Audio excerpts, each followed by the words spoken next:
बैठ जाओ, शाबाश। बाकी लोग भी याद करना भाई। सिलेबस याद होना आपको साइकोलॉजिकल लीड देता है।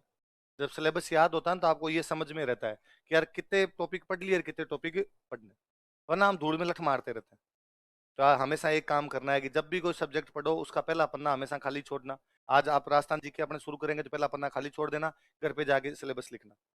अगले बैच में इकोनॉमी पढ़ो तो पहला पन्ना खाली छोड़ना, घर पे जाके सिलेबस लिख और याद करना एग्जैक्टली क्या क्या पॉइंट है, ताकि मास्टर पढ़ाए तो भी अपने को पता रहे कि पढ़ा तो वही रहा है ना जो सिलेबस में है ना। कई बार कोई मास्टर टाबरों कुछ का कुछ ही पढ़ा जाता है, टाबर भी राजी हो लिए, तालियां पटक लिए, हंस लिए, और बाद में पता चला गया अरे सिलेबस में नहीं है, तो आपने इसको याद ही क्यों किया था फालतू में। इसलिए सिलेबस हमेशा आपको याद रहना चाहिए। मैं मोटा मोटा सा बताऊं तो अपन जैसे हिस्ट्री पढ़ेंगे,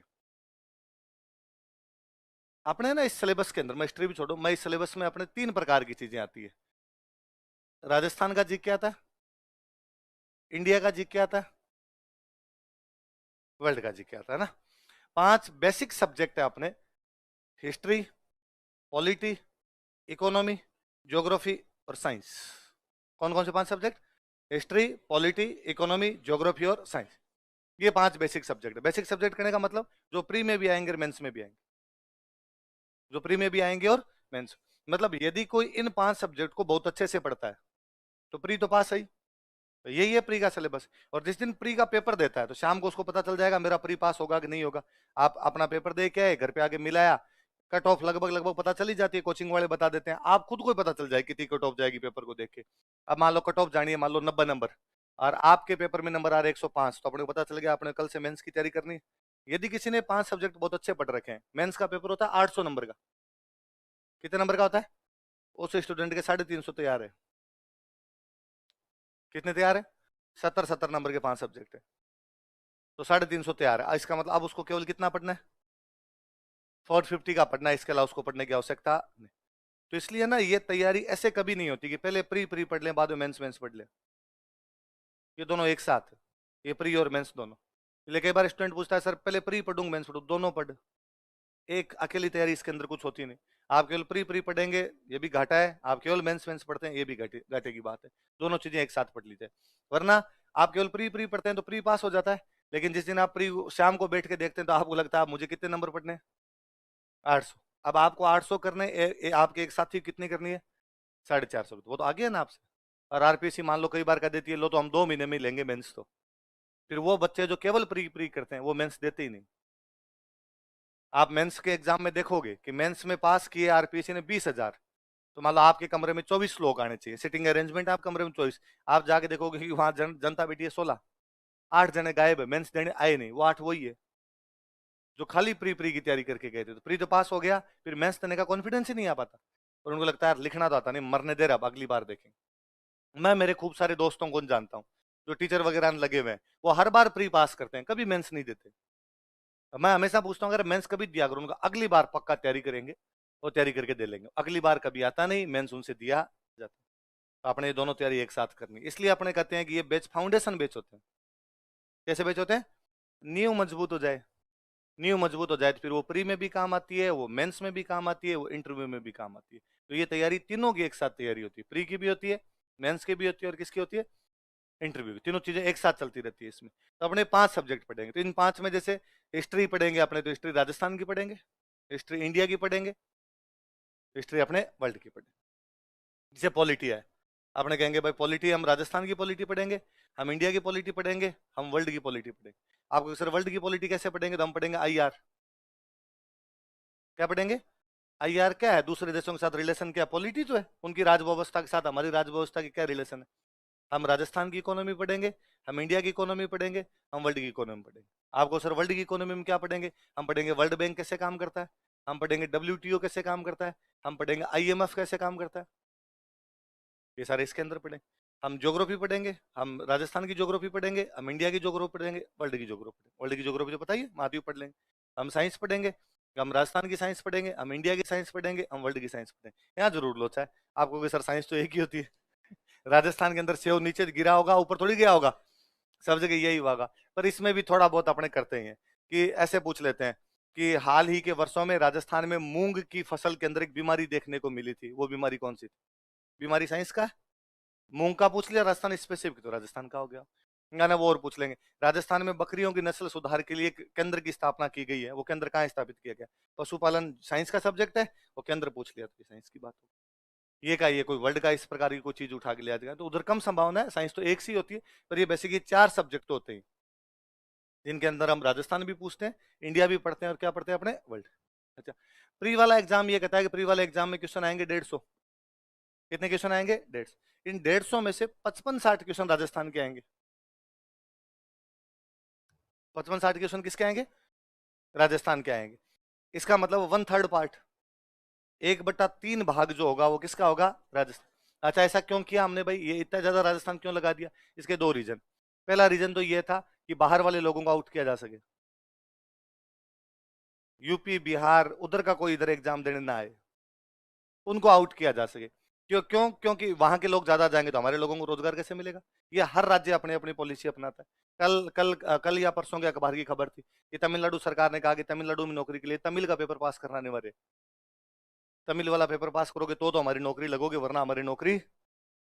हमने भी कहा कि लो साहब, हमारे वो भाषा वाला तो पास नहीं करना, लेकिन हम सवाल हमारे इतने पूछ लेंगे कि तुम वैसे ही पास नहीं हो पाओगे, तुम्हें प्री में फेल कर कुरा देंगे। पहले क्या, 2003 से पहले का आप कभी आरएस का रिजल्ट देखो, उसके अंदर आप देखोगे कि 1000 लोगों की वैकेंसी है तो उसके अंदर 200-250 यूपी बिहार के लग गए। कारण था कि यूपी बिहार वाले लोगों में एक तो आईएएस की तैयारी का शुरू से ही हुआ करता था, वो आईएएस की तैयारी करते, सेम सिलेबस अपने आरएस का हुआ करता, उधर नहीं हुआ, इधर दिया, इधर उन लोगों के सिलेक्शन हो जाते। 2003 के बाद में अपने आरपीसी ने थोड़ा मोड चेंज किया, उसमें बेसिकली अपने एक चेयरमैन बने CR Chaudhary sir. CR Chaudhary एक चेयरमैन थे आरपीसी के, जो बाद में एमपी रहे थे नागौर से और केंद्र में मंत्री थे पिछली गवर्नमेंट में, 2014 वाली जो मोदी गवर्नमेंट थी उसके अंदर। तो सीआर चौधरी सर ने ये क्वेश्चन ऐसे पूछने शुरू किए कि यार आपने तो अपने राजस्थान के क्वेश्चन ज्यादा पूछ ली जाए, अपने राजा महाराजाओं के क्वेश्चन ज्यादा पूछ लिए जाए। तो अपने राजा महाराजाओं को पूछने शुरू किए, कुंभा कौन सा वाद्य यंत्र बजाता था? तो अब कुंभा को याद नहीं उसने कौन सा बजाया होगा, तो राजस्थान वालों को याद नहीं हो तो बाद में यूपी बिहार वालों को तो कैसे याद हो? पर यूपी बिहार वाले जीवड़ता के लोग हैं, वो यूं खूब पढ़ने में खूब माहिर होते हैं, वो पढ़ पुढ़ा गए। तो उन्होंने को राजस्थान जीके की एक आधी किताब उठाई, घोटे में मार लिए उसके, और सारे याद कर लिए, कुंभा नहीं कुंभा का बेटा और उसका पोता भी क्या क्या बजाता था वो भी उनको याद हो गया। तो आरपीसी को लगा यार मामला बिगड़ रहा है, तो आरपीसी ने चेंज किया और आरपीसी ने पूछने शुरू किए कि तेजा जी की घोड़ी घोड़ी का नाम क्या था, रामदेव जी के घोड़े का नाम क्या था? अब घोड़ी घोड़े बताओ देखे तुम। आते तो अपने वालों को भी नहीं थे, पर यूपी बिहार वालों को थोड़ा और डराया हमने, वो उन्होंने वो याद किए, तो हमने राजस्थान की ज्योग्राफी के सवाल पूछने शुरू किए। तो मैं हमेशा बताता हूँ कि 2012 का प्री था, तो 2012 वाला प्री मैं देने के लिए गया। तो मेरी उस समय तैयारी अच्छी थी, मैं 2010 वाला मेंस ही दे चुका था, उस समय प्री सेकंड ईयर में कोई प्री पास कर लिया था, तो वो मेंस दिया हुआ था मेरा। तो मुझे लगता था कि यार तैयारी अच्छी है इस बार तो। तब हमारे 2 पेपर हुआ करते, एक पेपर होता जीके का, एक पेपर होता सब्जेक्ट का। तो हम सबका कॉन्फिडेंस सब्जेक्ट पे होता है, ऐसा मेरा हिस्ट्री था, तो मुझे लगता है 100 सवाल आएंगे हिस्ट्री के, उनके अंदर से मैं 85 फाड़ गया हूँ कि ये सवाल इधर के उधर नहीं जाने दूंगा। ये ज्योग्राफी वाले को ज्योग्राफी में लगता है, पोल साइंस वाले को पोल साइंस में लगता है, जीके में 100 सवाल आते, तो उसमें हम सोच के जाते कि यार 50 तो ही जाएंगे, इतने ही करने, इससे ज्यादा अपने करने भी नहीं है। और मेरे 2010 वाले में भी पता नहीं 52 सवाल सही थे कितने से थे, तो मुझे लगता था यार 2010 में 52 तो कर ही लिए थे, इस बार 62 तो कर ही जाऊंगा, इससे ज्यादा अपने को जीके पढ़ने की आवश्यकता नहीं। पर मैं जब वो पेपर देने के लिए बैठा जीके वाला, तो मेरे को उसमें 70-72 सवाल तो यूं ही आ रहे थे। अब मैं उसमें जो पढ़ूं वही आए, जो पढ़ूं वही आ रहा सवाल। तो मेरे मन में 2 डाउट आए। पहला डाउट तो ये कि क्या मैं इतना इंटेलिजेंट हो गया कि अब मेरे को पेपर इतना सरल लग रहा है? आदमी खुद पे डाउट होता है पहला। दूसरा डाउट ये है कि पेपर इतना सिंपल है क्या कि अपने को सारे आ रहे हैं? या तो अपने इंटेलिजेंट ज्यादा है या पेपर सिंपल है। यदि पहले वाली बात है तो बहुत अच्छी बात है, अपने इंटेलिजेंट, अपने सवाल सही होने चाहिए, 2 साल से तैयारी कर रहे हैं अब तो सही होने ही चाहिए अपने। पर यदि दूसरी बात है पेपर सिंपल है तो लफड़ा है, क्योंकि पेपर फिर कितना सिंपल है क्या पता अपने को बेहतर आता है, इसको 82 और उसको बाण मारे हैं तो अपने तो रेस से बाहर हो जाएंगे। सिंपल पेपर हमेशा पढ़ने लिखने लोगों वालों के लिए खतरनाक होता है, वो बाहर कर देगा, उसमें गधे घोड़े सब बराबर हो जाएंगे, सबको वो सवाल आ रहे होंगे।